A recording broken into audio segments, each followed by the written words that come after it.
What was meant to be a swift, decisive special military operation has, as of today, October 4th, 2025, spiraled into a grueling war of attrition, now stretching beyond its third year. Russia's initial strategy, predicated on a rapid blitzkrieg to overwhelm Ukraine, has devolved into a desperate struggle for survival. The plan now is a brutal calculation: to win through sheer numbers. Moscow began the conflict with one of the world's largest arsenals: tanks, armored vehicles, artillery. But this assumption is collapsing as Russia's military is dismantled on the battlefield. According to Oryx, visually confirmed losses exceed 22,600 units, roughly double Ukraine's confirmed losses, over 4,100 tanks among them, the backbone hollowed out. And this is conservative, only what photos, videos, drones, or satellites confirm. Analysts say visuals capture only 80 to 90% of real losses. Russia is bleeding equipment faster than its industry can sustain. Russia's tank problem encapsulates its wider military decay. At the start, about 3,300 active tanks, primarily T-72s, T-80s, and T-90s. In reserve, an estimated 5,000 to 7,500 older Soviet tanks. But over 4,100 tanks are confirmed lost. The advantage evaporates. Production is roughly 250 modern tanks per year. The math is unsustainable. Reliance shifts to aging reserves. May 2022, T-62s at the front. Late 2024, T-34s deployed, literal museum pieces. Relics face modern anti-tank weapons, little to salvage. Refits fell from over 120 per month early in the war to just 35 by mid-2025. Investigations found ERA blocks filled with clay bricks or empty.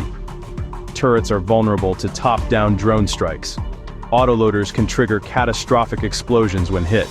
The T-14 Armata remains a ghost, too costly, unreliable, unseen in real combat. Russia's armored force is in irreversible decline. If tanks are dire, artillery is even more humiliating.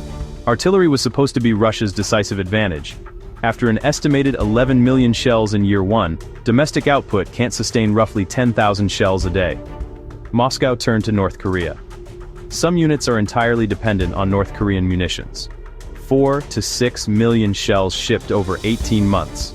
Up to half are duds, many made in the 1970s and 1980s. They misfire, explode prematurely, or miss wildly.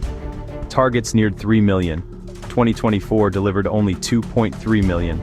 A crashed TNT RDX plant in Siberia signals critically low stocks.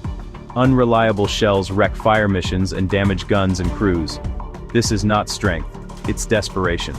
The world's supposed number 2 military is leaning on decades-old malfunctioning ammo from a pariah state. Russia's aviation industry is collapsing, military and civilian. Bold promises of over 1,000 civilian aircraft by 2030, only 5 delivered in 3.5 years. By 2025, targets slashed and funding cut amid delays. RAND. The Air Force flies at under 75% of pre-war capacity. Over 150 daily sorties pushed aging jets to their limits. Sanctions choke parts. Around 60 aircraft lost to overuse and maintenance failures. Industry can make about 25 military aircraft per year, far too few. Ukraine strikes air bases, forcing dispersal to distant fields. Every mission grows longer, costlier, and harsher on airframes.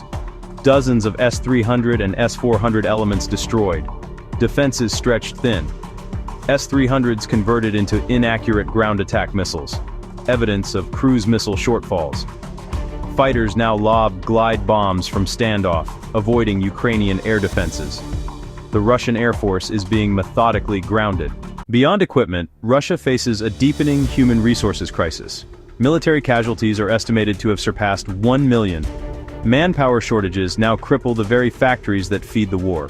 Shortfalls range from 160 to 400,000 skilled positions. Median age in defense manufacturing was 45 in 2021, only 16% under 29. Mobilization pulls technicians and engineers to the front. Hundreds of thousands of educated young professionals flee conscription and a worsening economy. 15 new officer schools announced, only 2 confirmed underway. Fewer veterans to train the next cohort means poorly prepared troops and higher casualties. With fewer armored vehicles and trained units, commanders resort to human wave assaults. A bizarre regression. Dirt bikes, scooters, even WW-style sidecars rushing troops forward. Not innovation, scarcity of machines and trained men. The military's quality degrades with every mobilization wave. Tanks, shells, aircraft, soldiers, all shortages share a root cause: economics. Sanctions act like a slow poison, starving the war machine of vital inputs. Oil and gas revenues, the state's lifeblood, plummeted 35% year-over-year in May 2025. Meanwhile, defense devours about 40% of the federal budget. Reserves are burning fast as the Kremlin funds total war with a choked peacetime economy. Cuts signaled for 2026, a tacit admission the pace is unsustainable. Social spending is slashed to feed the front, politically perilous. As hardship grows, dissent can too. The illusion of stability is cracking under a war gone wrong. Scale back and admit weakness. Continue and risk exhaustion by 2026, or negotiate and risk power at home. Unless something changes, shortages will force a reckoning. Russia is trapped in a war of its own making, and it is running out of everything.